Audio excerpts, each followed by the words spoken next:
What brings you out here to Pride today? Well, this is my 40th Pride this year, here in West Hollywood. So I like to show up. I mean, you see a lot of the similar things, but I like to show up each year because I like to show solidarity for the people it's their first time. So I think we have to show up because when people see, especially young people, when they see people like themselves, maybe for the first time, it gives them the spirit that they need to be courageous. So that's why I like to show up that way. And am I correct in assuming you two are a couple? Yes.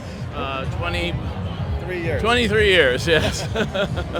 How would you define romance?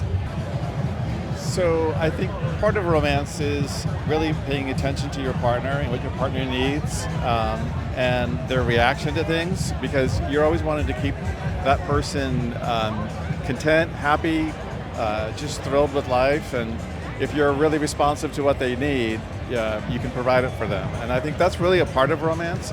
I think it's also spending time together. I mean, you can be like just sitting in the same room on the same sofa reading books, but you're just very content because you're with your partner, and it's just a kind of a calm that you're just both reading different books and just kind of being there. I also think it's dinners out. It's making time. We have every Friday night, it's a date night. We go to a movie. We did the AMC A-list, and so we go to a movie every week. It's Friday night. That's our Friday night date. So I think that's important too, making time for dates, even when you're together 23 years. You got to remember to do that. That's good. So I've been a gay men's specialist therapist for 32 years now, and working with a lot of gay male couples and polycules. And I always say, I think the secret comes down to what I call the 3 C's: commitment, communication, and compromise. And maybe the 2 R's, respect and regard. But, if you've got commitment, communication, and compromise, you're 3/4 of the way toward solving any problem you have. What do you think makes an LGBTQ relationship just a little extra special? Well, I think because they're harder to form overall. Straight people are encouraged to be together from the time they're children, practically, whereas gay people aren't really all that encouraged. An adult might say to a first grader, hey, little Johnny, do you have a girlfriend? But they never say, hey, little Johnny, do you have a boyfriend? It's just that gay kids grow up with that bias, and so it's like we have to form relationships despite the lack of social support, although that's starting to change a little bit, with marriage equality. But, sometimes we form gay and lesbian relationships swimming against the tide.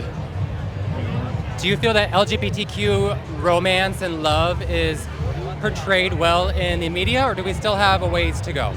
Depends on the project, I think. It all depends on the writers. Something like Fellow Travelers showed that, love endures, despite social challenges. And then you have other writers that maybe aren't as responsible, that are not depicting stories either accurately or positively. So I think it depends on the writer.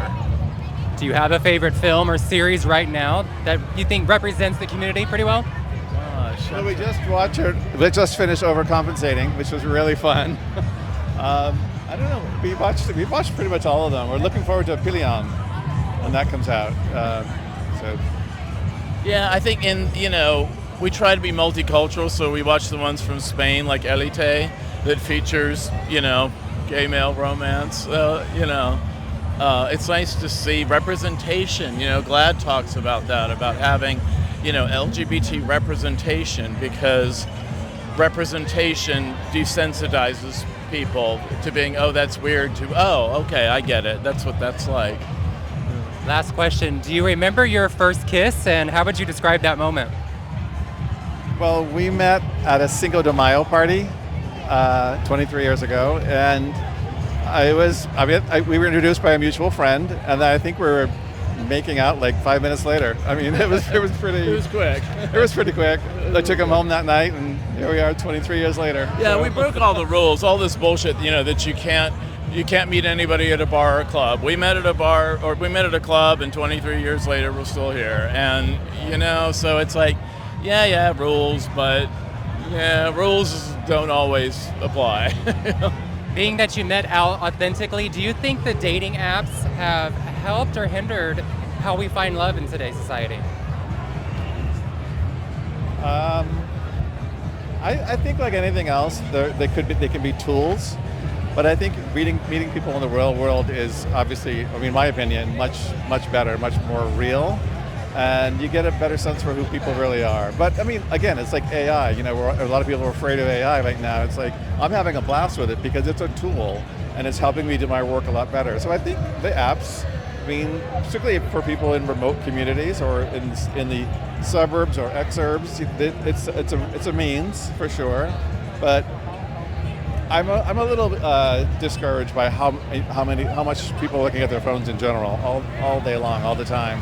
But no, I'm old, so I'm from a different generation. And they're a resource, because we have the apps now, but I'm old enough to remember when it was the gay websites, and before that it was the gay personal section. The gay phone lines, the 976 phone lines. And it's kind of, it takes a lot of luck because there's some awful dating nightmares out there, but then also you can have dates, even from Grindr or Scruff, and these guys have been together for years, so. And we have friends who are long-term couples who met on apps, so it's definitely possible. Definitely possible.